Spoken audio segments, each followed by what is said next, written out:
answering your questions about retirement. It's Money Talk with Michael Eastham.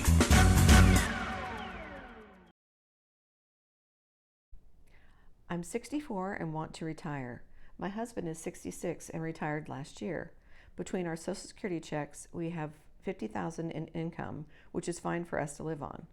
We also have $350,000 in IRAs that we don't need right now. I have a pension option to take a lump sum or monthly, but don't know what's best. Can you give us some things to consider so we don't make a mistake?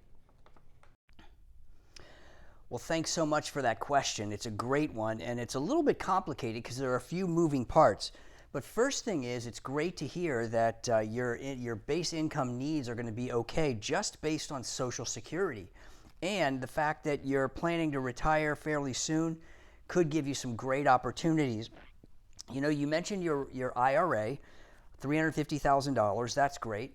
One of the options that you could consider is doing some Roth conversions or partial Roth conversions between the time you retire and when you reach required minimum distribution age of 73.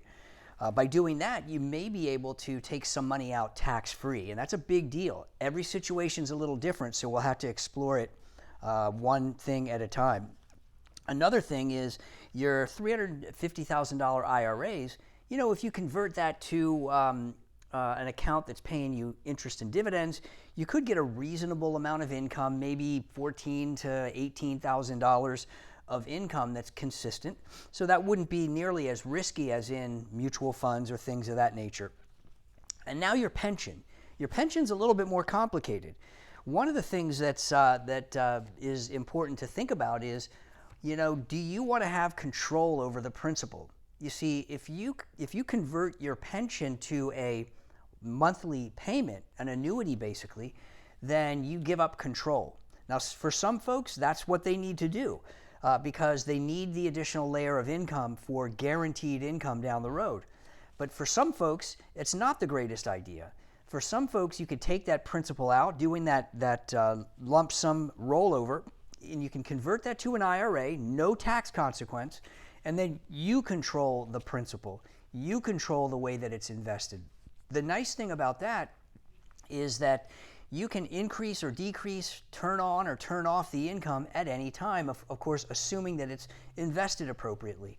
So that's that gives you a lot of options. When you just take the guaranteed annuity from your pension, the monthly amount, you don't control it at all, and that leaves you kind of stuck once you turn that on. Not only that, but sometimes it can be a little tricky to determine, you know, what do I leave some for a spousal continuation, or do I reduce the amount that I take on my own so that my spouse might have a little bit of extra income if I pass away before he or she does? So lots of tricky things there to consider, but I guarantee that we can help you think it through so that you have all the information to make an informed decision.